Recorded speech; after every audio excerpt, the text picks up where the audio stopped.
father give me my share, divided his property between us. Not long after that, the youngest son got together all he had, set off for a distant country, and there squandered his wealth in wild living.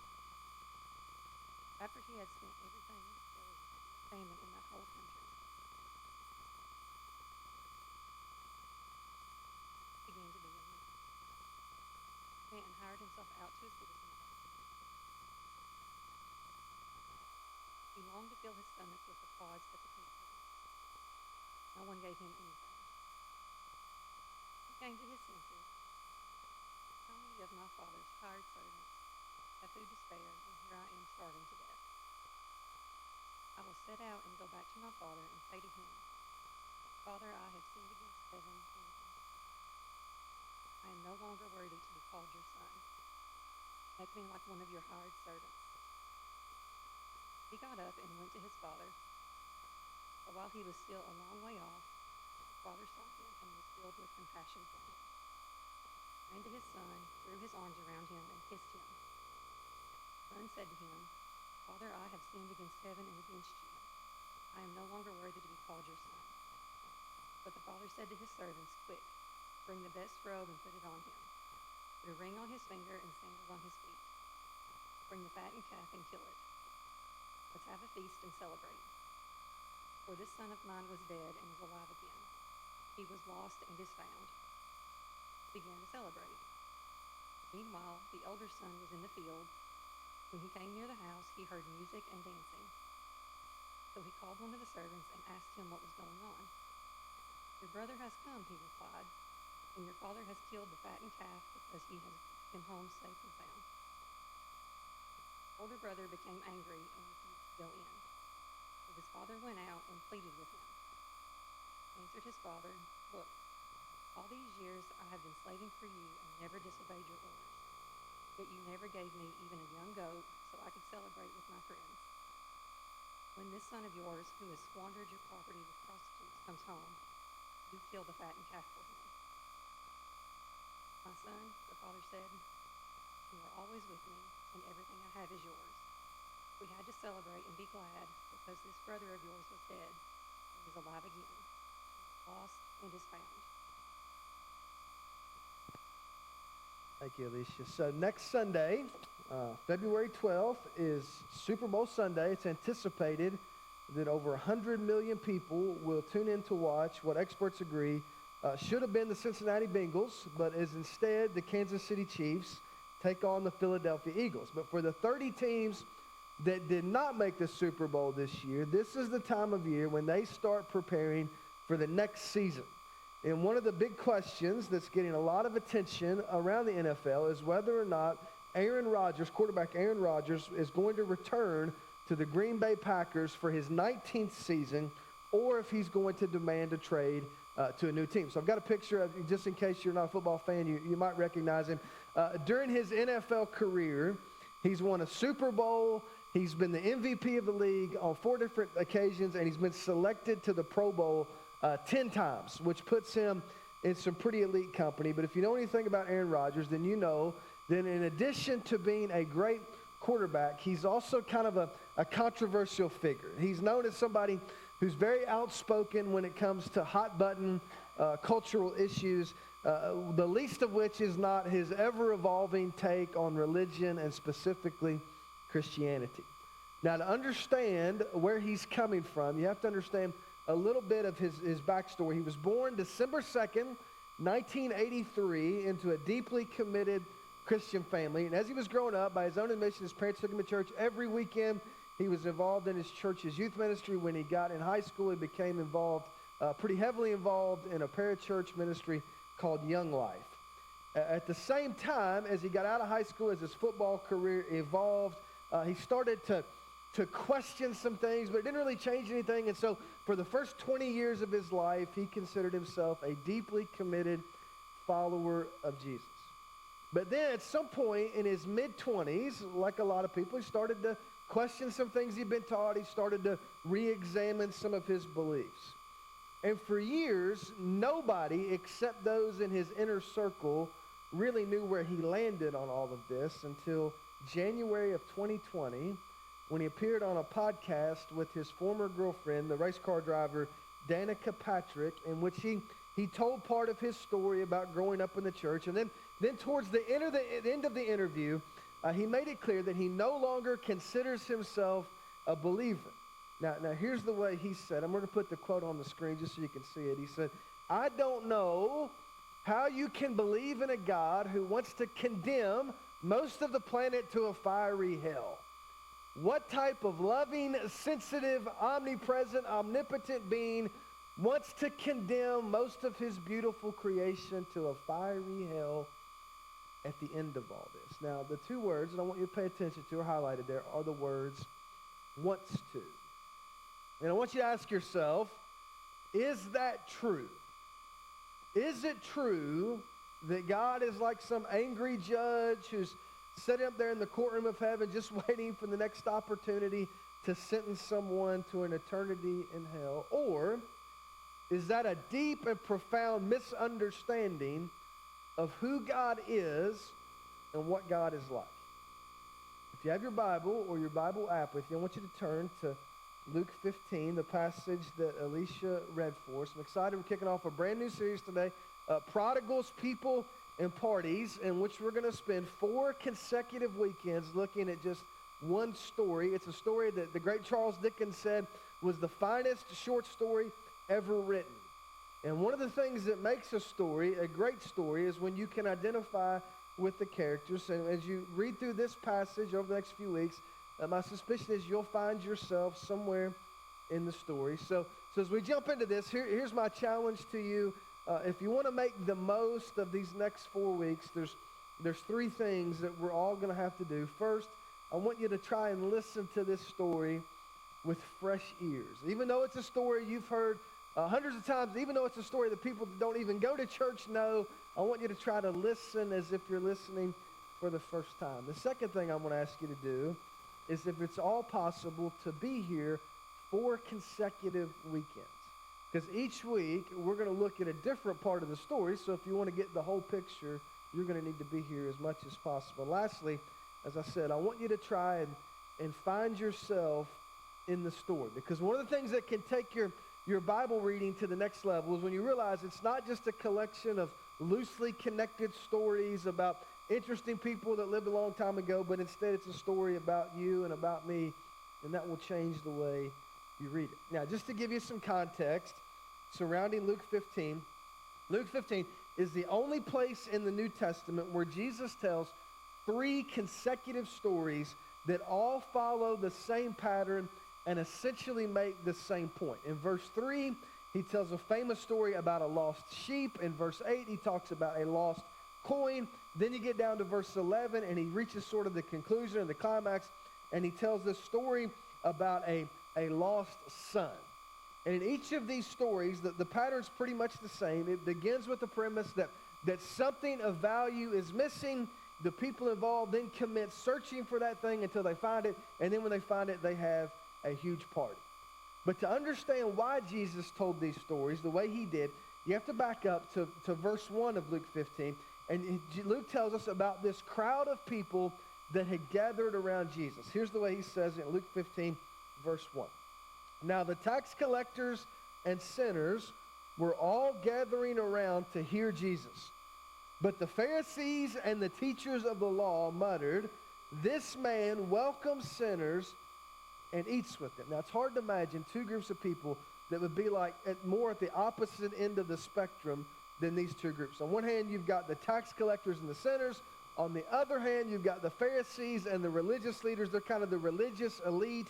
And the guys on this side cannot understand why Jesus spends so much time with the guys on this side, because in their view, the only way you can be pleasing to God was to follow all the rules, and these guys don't follow any of the rules. So these guys have spent their life trying to avoid these guys, and then they see Jesus, who's supposed to be this religious leader, and he's hanging out with the people that they have spent their lives trying to avoid. The Pharisees have a view that God's angry with these people, and he's waiting for an opportunity to sentence them or condemn them to an eternity spent in hell. And they can't understand why Jesus is hanging out with them. That's what makes it so interesting that upon hearing their complaints, Jesus launches into these stories, and specifically this last story he tells, that's meant to shatter their preconceived notions of who God is and what God is like. Now keep that in mind as we read this story. Verse 11 of Luke 15. Jesus continued, "There was a man who had 2 sons. The younger one said to his father, 'Father, give me my share of the estate.' So he divided his property between them." Now, because you've seen this movie before, the impact of the opening scene sometimes slips past us. But in a patriarchal culture like they lived in the first century, this is the kind of moment that would have caused the people in the crowd that day to let out an audible gasp. This was the kind of thing that they had never heard of before. This is the kind of thing they could not imagine. It's one thing to tell a story about a lost sheep or a lost coin, but it's a whole different deal to launch into a story about a young man who goes to his father and basically says, "Hey, since you're not dead yet, and it doesn't look like you're going to die anytime soon, why don't you just go ahead and give me my part so I can move on and get on with life?" One scholar of ancient Near Eastern literature says there's not another scene like this in anything from that time period, because this was considered to be so humiliating and so disrespectful to the father that most people could not conceive of something like this. The way the inheritance laws worked in the first century is that a man's oldest son would receive what was called a double portion of whatever money or real estate that the father had, and then the rest of it would be divided equally among the remaining heirs. So with this man in the story having 2 sons, that means the oldest son was due to receive 2/3 of whatever his father had, while the youngest son would receive the remaining 1/3 of the estate. But in this instance, the youngest son has decided he doesn't want to wait for his father to die, so he goes to his dad and he demands to be given his 1/3 of the estate. Now, can you imagine the tension in the room at that moment? I mean, at a time when a lot of families come apart at the seams and people start fighting over pots and pans and, pocket knives and Papa's favorite lawnmower and all that kind of stuff. Here's a guy going to his father and saying, "Just give me my part now so that I can hit the road and move on with life." Now check out verse 13. Not long after that, the younger son got together all he had, set off for a distant country, and there squandered his wealth in wild living. It's interesting, Jesus never defines what he means by wild living. Your translation might say reckless living, but he doesn't have to define it, because you know what it is, because we've all done it. And if this story were to be retold today, Jesus might have said something like this: this young man cashed in his inheritance. He quickly moved to a large city where he set off to live the life of an Instagram influencer. His life was filled with this endless string of nights of beautiful women, luxury cars, meals in 5-star restaurants, trips to exotic locations. I mean, if you went to his Instagram, you'd see, he's got a Rolex and the latest Jordans, and he's traveling all over the place, and every picture he puts up, he gets more followers and more likes. I mean, he is living the life that most people dream about. The problem, though, is that it's not long until, predictably, the dream turns into a nightmare. Now, let me stop here just for a second and just for a couple minutes talk about something that we probably don't talk about enough, and that's the question of, why do we do this? Why do people leave home to start with? And one of the ways you can read this story is that if the father in the story represents God, and we'll talk more about that next week, why is it that so many of us are tempted to walk away from us the safety and security of a relationship with God to move to a new place that's oftentimes far from God? That's the question some of you have spent a lot of time thinking about because there's somebody in your family that's done that. Maybe it's a question that you're wrestling with because you're the person that's tempted to leave home and go in a different direction. And admittedly, there are a lot of different reasons people sometimes walk away. And in most instances, it's a combination of several different factors. But with that being said, there are 4 reasons that seem to come up over and over again whenever you hear the story of somebody who's walked away. If you want to write these down, there's a place on your outline at the bottom of your bulletin. Here's the first one. One of the biggest reasons people sometimes walk away is because of disappointment. They're disappointed with the church. Maybe somebody in the church did something that hurt their feelings. Or maybe they're disappointed with the circumstances of their life, so they thought life was going to look one way. It's turned out to look a different way, and the more they think about it, the more disappointed they become. If you're not careful, that disappointment can become disillusionment, which almost always leads to drifting. Here's a second reason people sometimes walk away. This is a big one. It's distraction. One of the things that we have to constantly be on guard against, especially in the world that we live in, is the constant distractions. What makes it so dangerous, though, is that distractions come in a lot of different forms, and most of the time, they disguise themselves as good things. For most of us, it's not the evil things that distract us as much as it is the good things that we start to obsess over at the expense of the best things. So it could be your job, it could be trips to the lake, it could be youth sports, it could be some hobby that eats up more of your time and demands more of your attention. It could be a new relationship, a special project you're working on. It could be, almost anything. And it's amazing how it works. Some of you have been there. You get involved in something, and then you look out and you realize, I haven't been to church but once in 3 months. Or I haven't read my Bible or prayed, and I can't even remember the last time I did that because of distraction. Here's a third thing that can cause people, and it's the whole idea of deconstruction. That's kind of a buzzword in certain circles to describe someone who, after a period of questioning their beliefs, decides to walk away and try something else. So maybe they try a new religion. Maybe they become an atheist or at least an agnostic like Aaron Rodgers did. Sometimes deconstruction happens after years of hearing shallow answers to deep questions. Other times it happens as a result of being exposed to new information that challenges what you thought you knew. And while some of that can be healthy, it can also be dangerous if it leads you to a place where you refuse to believe anything. Now, the last reason, and this is the big one, this is the one that I think applies to most people, is the word desire. Every year, at the end of the year, YouTube releases a top 10 list of the most viewed videos on their platform from the previous year. At the end of 2020, 8 of the top 10 were songs that had amassed billions of views. One of the rare videos, though, that made the top 10, that was not a song, showed a video of a well-dressed young woman, and she's staring into the camera, and she says a lot of things, but in the course of the video, she made one statement that I thought perfectly encapsulates what so many of us and so many people in our culture feel. Here's what she said. I want to be my own person, my own identity, my own human being, and I want a life of no rules, no labels, and no restrictions. That's where the younger brother in the story was. He wanted what he wanted.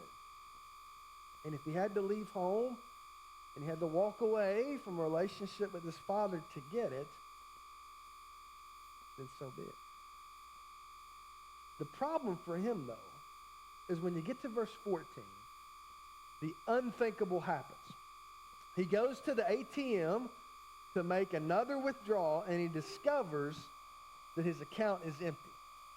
And then to make it even worse, there's this unexpected economic downturn because of a famine, and almost overnight, this recession sets in, the supply chain backs up, the prices go up, unemployment skyrockets, and he finds himself alone, completely broke, and far from home. Look at the way Luke tells this part of the story. After he had spent everything, there was a severe famine in that whole country. And he began to be in need, so he went and hired himself out to a citizen of that country who sent him to his fields to feed pigs. He longed to fill his stomach with the pods that the pigs were eating, but no one gave him anything. To the people listening to Jesus that day, this is a picture, if you're a Jewish person, of rock bottom. This is as low as you can go. Because pigs were considered unclean animals. Most Jews wouldn't even have anything to do with them, much less work with them. So Jesus is saying, this is as bad as it can get. And just so you don't miss the point, not only is this guy working with the pigs, he's eating with them. This is the bottom. This is a picture of somebody who thought they were at the top and then very quickly finds themselves at the bottom. Now, if you're a person who's familiar with the New Testament, then you probably know this story is called the parable of the prodigal son. And most of the time, when we use that word prodigal, we use it to describe someone who walked away from the faith, but that's really not what it means. If you look it up in the dictionary, it's a word that has two sort of competing but loosely connected definitions. So one way you can use the word prodigal is it can be defined as recklessly extravagant. We'll talk more about that next week. But the second definition, a prodigal, is somebody who has spent everything. And you look at the story, here's a guy who spent everything. His account now empty. Let me just stop. Have you ever felt like you were spent? You ever felt like your spiritual account was empty, your relational account, your emotional account? If you have, and especially if you find yourself there now, I want you to pay close attention to what happens next. Because what happens next, when you get to verse 17, is something that changes everything. When he came to his senses, he said, how many of my father's hired servants have food to spare, and here I am starving to death? I will set out and go back to my father and say to him, Father, I have sinned against heaven and against you. I am no longer worthy to be called your son. Make me like one of your hired servants. So he got up and he went to his father. What do you do when it feels like you're spent and all of your accounts are empty? You do what the younger brother in the story did. You go back home. The question is, how do you get there? Three things you see in his example. If you want to go back home, first, you have to admit your guilt. Verse 17, the first line, Jesus says, this young man came to his senses. Like he has this moment, and maybe for the first time, or maybe it's just the first time in a long time, he realizes how much he's messed up and how many wrong turns he's taken. And the problem, though, is that even after you realize it, it's hard to go back home, especially when you left the way he left. And so he immediately starts preparing this speech that he plans to deliver to his father in hopes of restoring some kind of relationship. But what I want you to notice is the first line of his speech in which he says, Father, I've sinned against heaven and against you. Notice, he doesn't try to sugarcoat it. He doesn't try to blame anybody else. He doesn't try to play the victim. He doesn't make excuses. He simply acknowledges his sin and admits his guilt. Make sure you catch that. The first step in going back home is to admit that you're far from home. And even more than that, it means accepting responsibility for the choices that you've made and the wrong turns that you've taken. And then once you do that, there's a second step on this journey to get back home, and it's this. It's when you leave where you are. To get back home, this guy has to leave where he is. That's what happens in verse 20, where Jesus said, so he got up and he went to his father. Now keep in mind, at this point, he has no idea how his story is going to turn out, and yet he instinctively knows you can't stay like in the pig pen and go back home at the same time. You have to leave the pig pen to get back home. You can't stay. And no matter how much you may want to, you can't be in two places at once. You can't move in two different directions at the same time. You have to turn your back to one of those directions and move in a different direction, or you spend your entire life going in circles, which is what a lot of people do. The question I always have, though, whenever I read this story, is how much time elapsed between the moment he came to his senses in verse 17 and the time when he finally went home in verse 20. Was it a few days? maybe a few months, maybe a few years. See, for some people, the time between step one and step two is entirely too long. And the reason for that, and the reason a lot of us have spent our lives doing that is because we're convinced that God is angry with us, and this, in the words of Aaron Rodgers, he can't wait to condemn us to a fiery hell. That's the perspective that a lot of people have. So there's an ancient Jewish book called the Talmud, and in it, it describes this ceremony called a kazeza. I worked really hard to say that, so if you pat me on the back later, it'd be good. Kazeza, the word kazeza means cutting off. And here's the way this will work. Anytime that a son inherited his part of the estate, right, after his father died, because nobody did it before, but after he inherited his part of his father's estate, if he left home and he went off and he squandered his wealth, like the young man in the story did, in what they would have called Gentile living, but Jesus called wild living, once he ran out of money, what did he have to do? He had to come back home. And when he came back home, rather than finding a welcoming committee all lined up to greet him and to give him hugs, what he would find would be a gathering of the city leaders. And with them, they would have this huge clay pot. Now, this is just a picture. Now, I don't have a huge one. And what they would do, they would make this pot, and it would be about probably 10 times the size of this little flower pot. And it was made specifically for this purpose. And when they knew that young man was coming, they would fill that pot with burnt beans. Now, I don't have any burnt beans to fill this with, but hopefully you can see how this works. And as the young man made his way into the city, these city leaders would gather around him. And one of the people holding that pot would stand right in front of him, and they would break that pot. And the smell of those beans would fill that area, and it was known as the smell of shame. And that broken pot was a symbol that they had broken their relationship with the community, with their family, and with God, and that they were being cut off. And that's what this young man expected to happen. Do you know why some people have a hard time moving toward God?